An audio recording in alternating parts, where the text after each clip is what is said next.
Hello students, चलिए आज की क्लास हम स्टार्ट करते हैं। पिछली क्लास में मैंने आपको कारक के बारे में बताया था। कारक क्या है, उसे मैंने कारक की परिभाषा, संज्ञा या सर्वनाम के जिस रूप में उसका संबंध वाक्य के अन्य शब्दों तथा क्रियापदों के साथ प्रकट होता है, उसे कारक कहते हैं।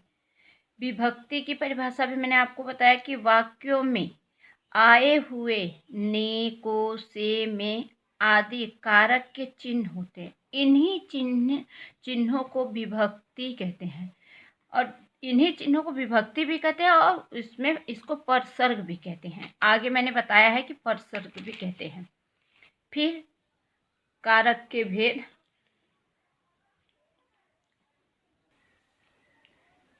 ओके, कारक और विभक्तियां मैंने आपको बताई कि कारक के 8 प्रकार होते हैं: कर्ता, कर्म, करण, संप्रदान, अपादान, संबंध, अधिकरण और संबोधन। ये आपके 8 कारक हो गए। अब मैंने कर्ता आपको बता दिया था कि कर्ता क्या है। फिर कर्म कारक, ये भी मैंने आपको बता दिया। यहाँ आइए देखिए, हमने आपको बताया है कि विभक्ति जो होती है उसे परसर्ग भी कहते हैं। विभक्ति को परसर्ग भी कहते हैं। अब तीसरा आपका हो गया करण कारण। करण कारण किसे कहते हैं? क्रिया के करने के साधन को, क्रिया के करने के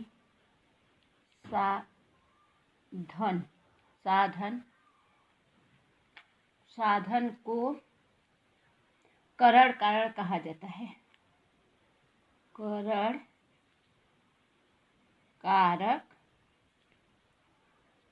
कहा जाता है। करण कारक कहा जाता है।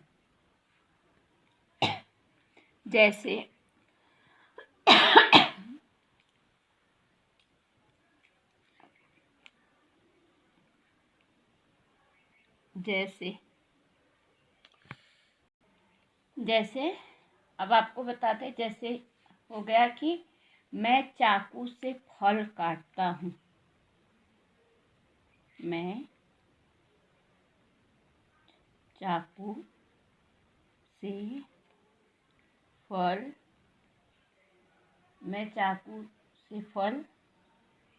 काटता हूँ। फिर है हम बस से स्कूल जाते हैं। हम बस से स्कूल जाते हैं।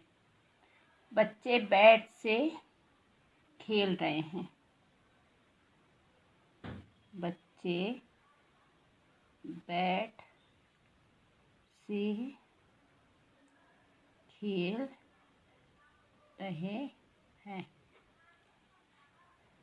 अब यहाँ पे आपका है कभी कभी से के स्थान पे द्वारा, कभी कभी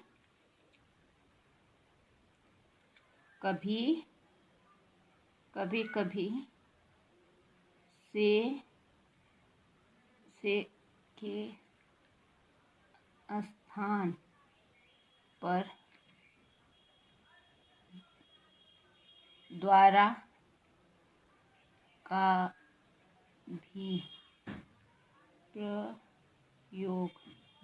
भी प्रयोग किया जाता है।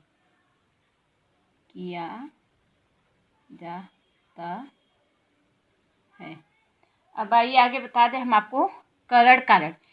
क्रिया के करने के साधन को करण कारण कहा जाता है। क्रिया जो काम कर रहा है, जिसके द्वारा किया जा रहा है, उसे करण कारण। जैसे मैं चाकू से फल काटता हूँ। किसके द्वारा? मैं काम कर रहा हूँ, लेकिन किसके द्वारा?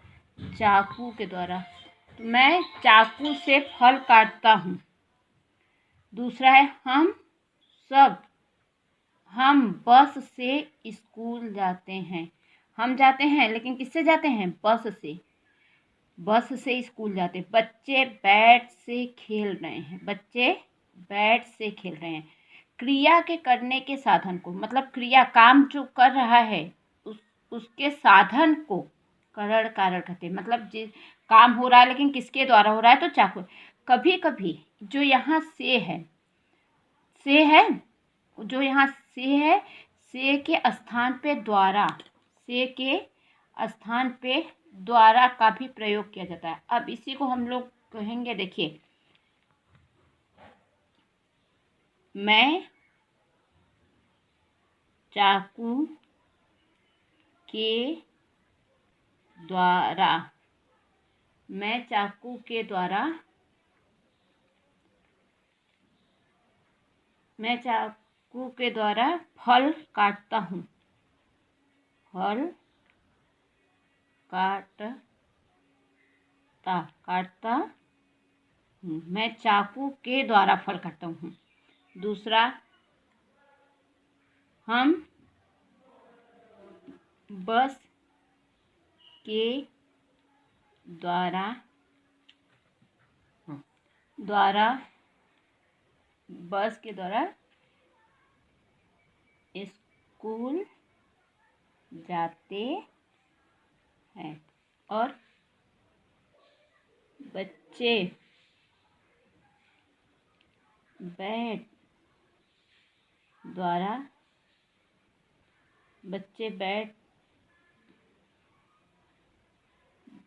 द्वारा खेल रहे हैं। आपको बता दें कि जैसे आप ये हुआ कि करण काल में क्रिया के करने के साधन को करण कारण कहा जाता है। मतलब जो कार्य क्रिया हो रहा है वो कैसे हो रहा है। तो मैं चाकू से फल काटता हूँ। किससे? चाकू से। हम बस से स्कूल जाते हैं और बच्चे बैट से खेलते हैं। लेकिन कभी कभी किए के स्थान पर द्वारा का भी प्रयोग किया जाता है। मैं चाकू के द्वारा फल काटता हूँ। हम बस के द्वारा स्कूल जाते। कैसे जाते हैं? बस के द्वारा। बच्चे बैट द्वारा खेलते हैं। मतलब हमारा जो कार्य करने का साधन क्या है, जाने का आने का कार्य, वो चाकू है, बस है और बैट है। ओके। अब हम लोग देखेंगे संप्रदान कारक। चौथा कौन सा है? संप्रदान कारक।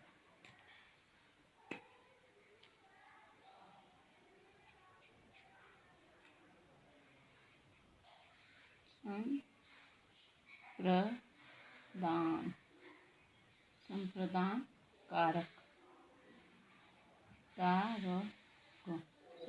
कारक संप्रदान कारक में क्या है? वाक्य का कर्ता जिसके लिए क्रिया करता है या जिसे कुछ देता है उसे संप्रदान कारक करते हैं। मतलब वाक्य का कर्ता, मतलब जिसके, जैसे कि बच्चों के लिए अध्यापिका बच्चों के लिए बुक लाई, तो वाक्य का कर्ता कौन हुआ? अध्यापिका हुई। और किसके लिए? बच्चों के लिए। तो आइए बताएं आपको। वाक्य का कर्ता जो कार्य करने वाला है, वाक्य का कर्ता जिसके लिए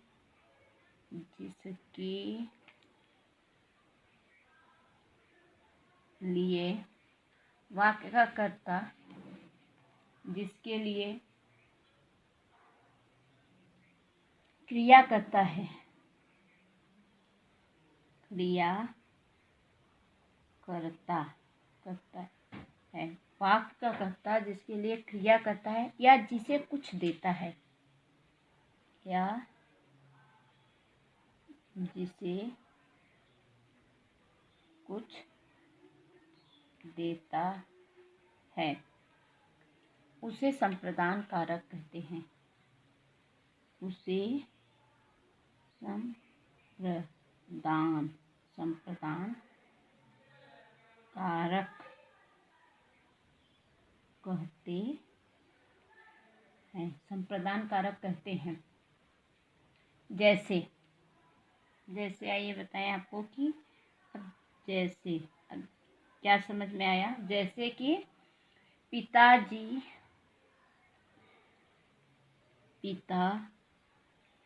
पिताजी हम सबके लिए कपड़ा लाए। पिताजी हम सबके लिए कपड़ा लाए। फिर है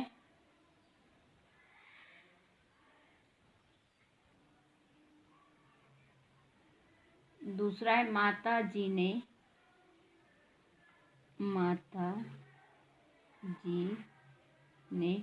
नौकरानी को साड़ी दी। माता जी ने नौकरानी को साड़ी दी। और दादी जी बच्चों के लिए मिठाई लाई। तीसरा है दादी जी बच्चों के लिए मिठाई लाई। अब यहाँ आपको बता दें कि वाक्य का कर्ता जिसके लिए क्रिया करता है या जिसे कुछ देता है उसे संप्रदान कारक कहते हैं। वाक्य का कर्ता कौन है? पिताजी। कार्य कौन कर रहा है? पिताजी। पिताजी ने हम सबके लिए कपड़ा लाए। पिताजी। दूसरा है माता जी ने नौकरानी को साड़ी दी। किसने दिया? माता जी ने नौकरानी को। दादी जी बच्चों के लिए कपड़ा लाई। इन शब्दों में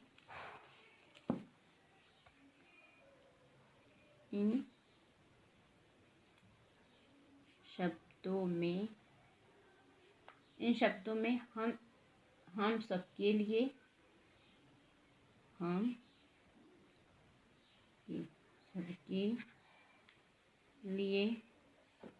नौकरानी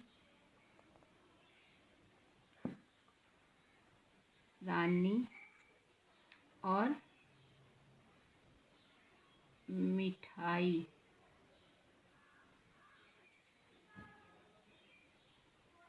संप्रदान कारक है। संप्रदान कारक समझ में आ गया? देखिए, वाक्य का कर्ता जिसके लिए क्रिया करता है, किसके लिए या जिसे कुछ देता है उसे संप्रदान कारक कहते हैं। पिताजी हम सबके लिए कपड़ा लाए। अब पिताजी कर्ता हो गए और हम सब क्या हो गए? हम सब संप्रदान कारक हो गए। माता जी ने नौकरानी को साड़ी, जिसे देते हैं, अब नौकरानी को साड़ी दे। दादी जी बच्चों के लिए मिठाई लाई। संप्रदान हो गया बच्चों के लिए मिठाई लाई। ठीक है। अब आइए, चौथा संप्रदान है और पांचवा आप आइए पढ़ेंगे कि पांचवा है अपादान कारक। पांचवा है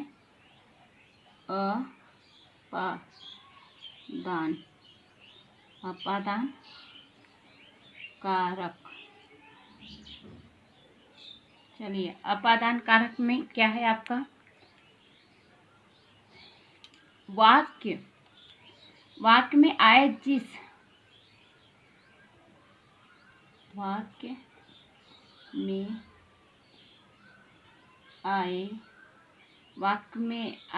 संज्ञा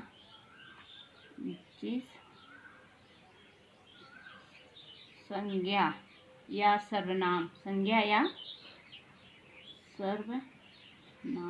वाक्य में आए जिस संज्ञा या सर्वनाम पद में किसी से अलग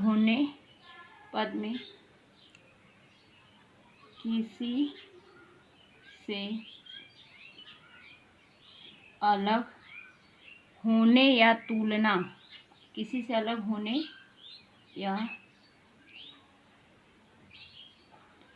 या तुलना का भाव व्यक्त हो।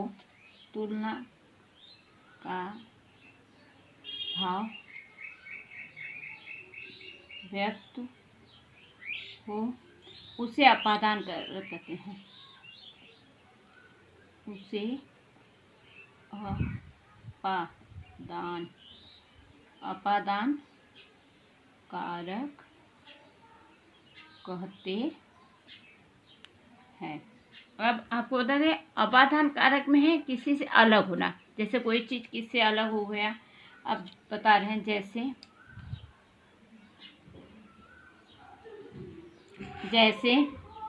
वाक्य में आए, जिस खिलाड़ी मैदान से लौट रहे हैं।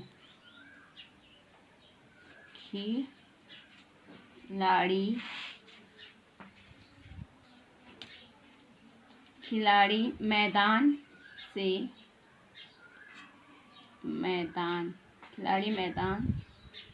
से लौट रहे हैं। खिलाड़ी मैदान से लौट रहे हैं। फिर दूसरा है आपका, पेड़ से पत्ते गिर रहे हैं। पेड़ से पत्ते गिर रहे हैं। तीसरा है आपका, नल से पानी गिर रहा है। नल से पानी गिर रहा है। अब इसमें आपको बता दें कि वाक्य में आए जिस संज्ञा या सर्वनाम पद, संज्ञा या सर्वनाम दोनों पद में किसी से अलग या तुलना का भाव व्यक्त हो, उसे अपादान कारक कहते हैं। जैसे खिलाड़ी मैदान से लौट रहे। अब खिलाड़ी जो है कहाँ से लौट रहे हैं? मैदान से, मतलब मैदान से अलग हो रहे हैं। पेड़ से पत्ते गिर रहे हैं। पत्ते का गिरना, पत्ता गिर रहा है कहाँ से? पेड़ से। नल से पानी गिर रहा है। नल से पानी अलग हो रहा है, पेड़ से पत्ता अलग हो रहा है, और खिलाड़ी मैदान से लौट रहे हैं। मैदान से, ये आपका अपादान हुआ, अलग होना। अपादान में है आपका अलगाव। अलगाव मतलब उस चीज से अलग हो जाना। इन वाक्य में मैदान से अपादान, इस वाक्य में मैदान से, पेड़ से, इस वाक्य में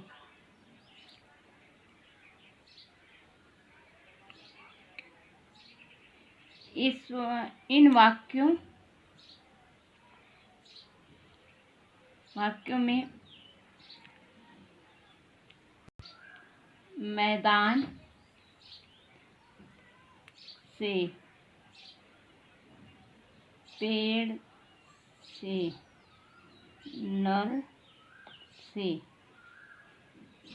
नल से अपादान कारक है। अपादान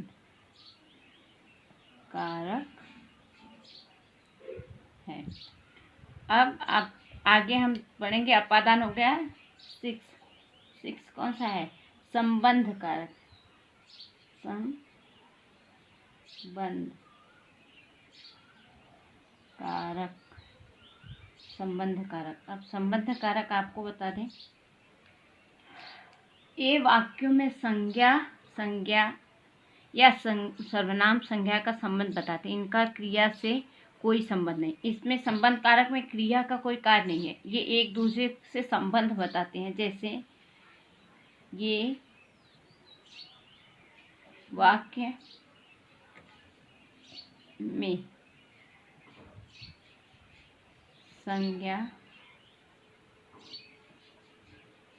संज्ञा से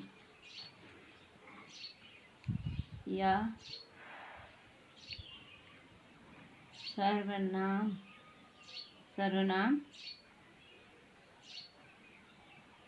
संज्ञा से संबंध बताते हैं।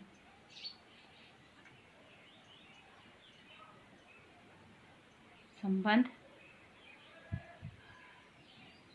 बताते हैं। इसका क्रिया से, इसका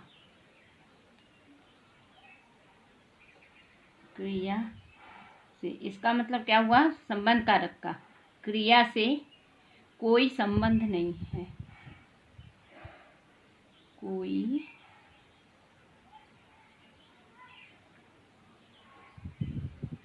कोई संबंध नहीं होता।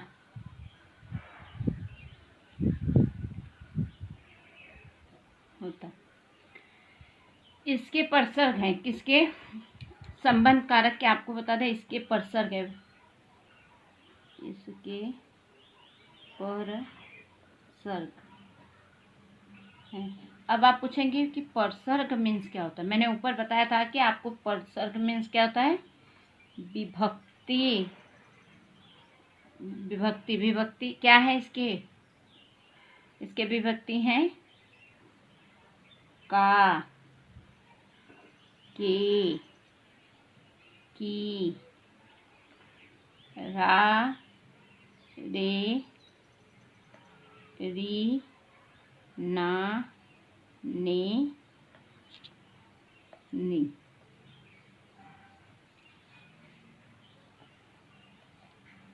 जैसे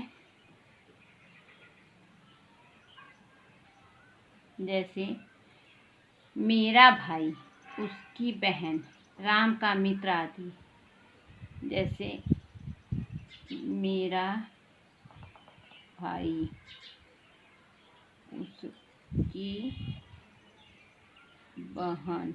उसकी बहन, राम का मित्र आदि।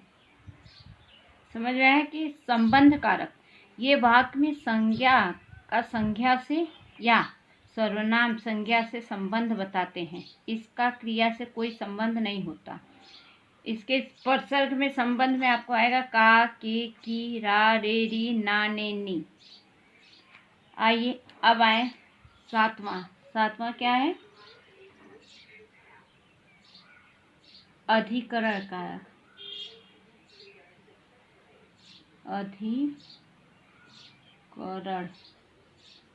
अधिकरण कारक।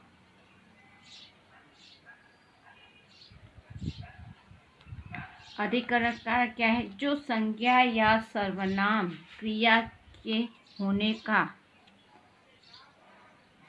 जो संज्ञा या सर्वनाम क्रिया के होने का, क्रिया का होने का स्थान,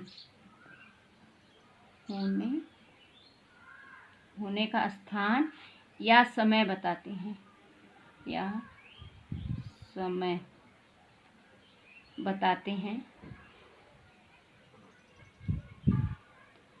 बताते हैं, वे अधिकरण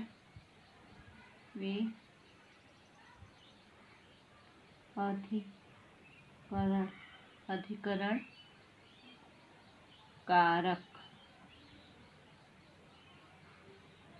होते हैं। अब बताएं आपको यहाँ, आइए इस पेज पे बताते हैं आपको।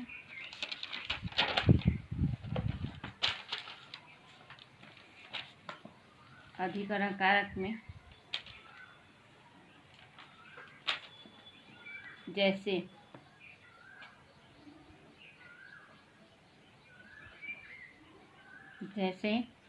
आंगन में बच्चे खेल रहे हैं, आंगन में बच्चे खेल रहे हैं। कबूतर छत पर बैठे हैं, कबूतर छत पर बैठे हैं, छत पे बैठे हैं। इन वाक्यों में आंगन और छत पर, इन वाक्यों में आंगन आंगन में और छत पर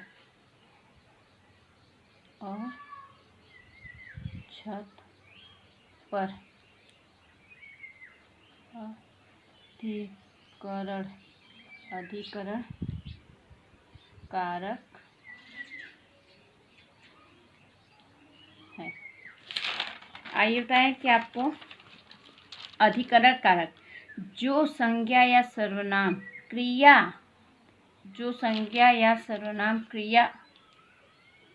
क्रिया के होने का स्थान या समय, मतलब जो स्थान है या समय बताते हैं उन्हें अधिकरण कारक कहते हैं। इसमें आपको अधिकरण में क्रिया के होने का स्थान या समय से पता चलेगा। जैसे आपको बता दें कि आंगन में बच्चे खेल रहे हैं। अब कहाँ है? बच्चे खेल रहे हैं, पर कहाँ खेल रहे हैं? आंगन में। ये आपका समय स्थान बताया, ये क्या है? स्थान है। ये जो आपका अधिकरण बताया कि आंगन में बच्चे खेल रहे हैं। कबूतर छत पर बैठा है। कबूतर कहाँ बैठा है? छत पे। देखिए ये भी स्थान है। इन वाक्यों में आंगन में और छत पर अधिकरण कारक है। संबोधन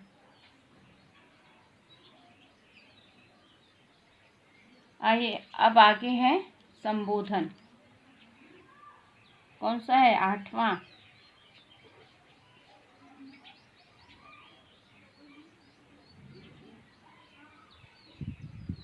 संबोधन कारक। संबोधन कारक। संबोधन का संबंध वाक्य की क्रिया से नहीं होता। संबोधन का संबंध वाक्य की क्रिया से नहीं होता। इसका प्रयोग किसी को बुलाने, संबोधित करने के लिए किया जाता है।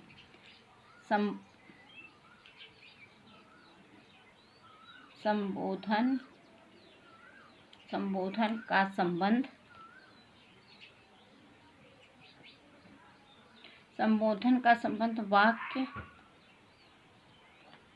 वाक्य की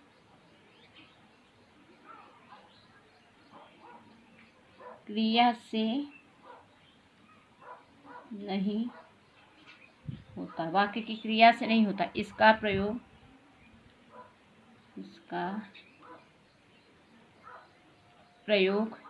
किसी को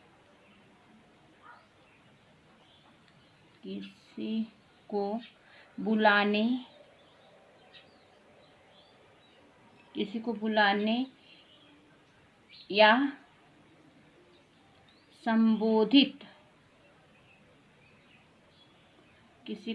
या संबोधित करने के लिए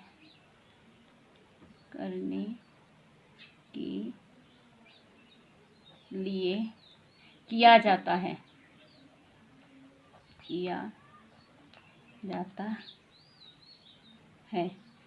इसका कोई कारक चिन्ह या परसर्ग नहीं होता। इसका कोई कारक चिन्ह क्या होता है? या परसर्ग। कारक चिन्ह या परसर्ग में विभक्ति। परसर्ग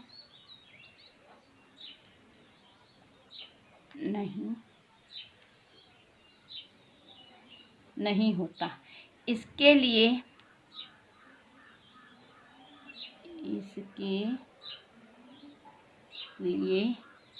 अरे, हे, भाई,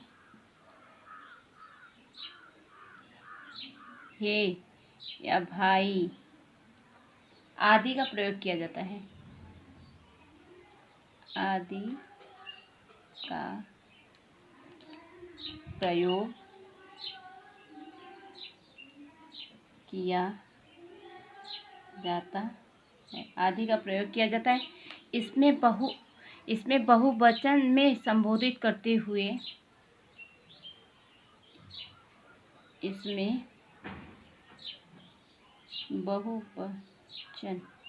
बहुवचन में संबोधित करते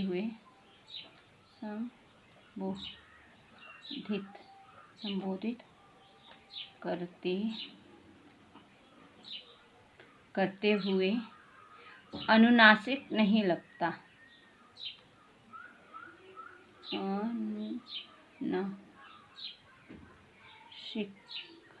अनुनासिक नहीं लगता।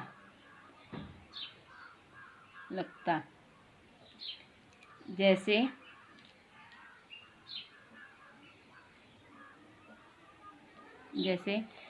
बच्चों, भाइयों,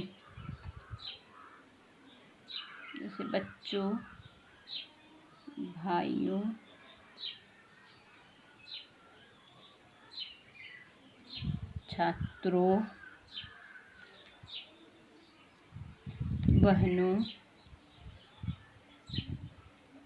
बहनों आदि। संबोधन कारक। संबोधन का संबंध वाक्य की क्रिया से नहीं होता। संबोधन कारक में क्रिया नहीं होता है। इस वाक्य में क्रिया नहीं होता है कि कोई भी इसका क्रिया हो। इसका प्रयोग किसी को बुलाने या संबोधित करने के लिए। अब हम किसी को बुलाएंगे, बुलाने या संबोधित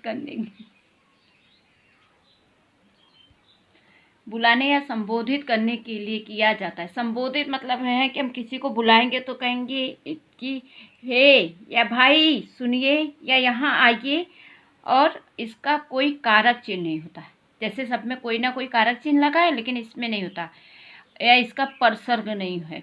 परसर्ग में विभक्तियाँ। इसके लिए अरे, देखिए, अरे कहाँ जा रहे हो, हे सुनिए, भाई यहाँ आइए आदि का प्रयोग किया जाता है। मतलब ऐसे शब्द संबोधित करें, या हम किसी को बताते हैं कि वो देखिए वहाँ कोई है, तो इसमें हम उसे संबोधित करते हैं कि उनके लिए कहा जा रहा है, लेकिन उसे बुला रहा है। इसमें बहुवचन में संबोधित करते हुए अनुनासिक नहीं लगता।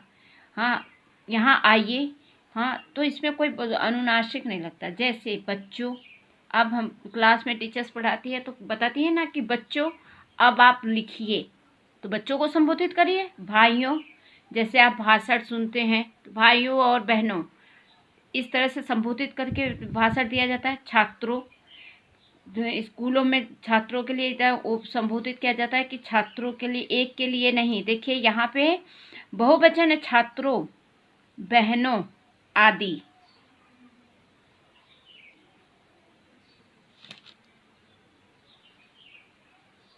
ओके, अब आपका संबोधन कारक भी खत्म हुआ। अब आठों प्रकार जो थे वो खत्म हो गए। जैसे आपको मैं बता दें कि कर्ता, कर्म, करण, संप्रदान, अपादान, संबंध, अधिकरण और संबोधन, 8 प्रकार आपको आज मैंने एक्सप्लेन कर दिया। अब इसके आगे हम लोग क्वेश्चन और आंसर लिखेंगे, ठीक है? ये अगली क्लास में किया जाएगा। Okay students.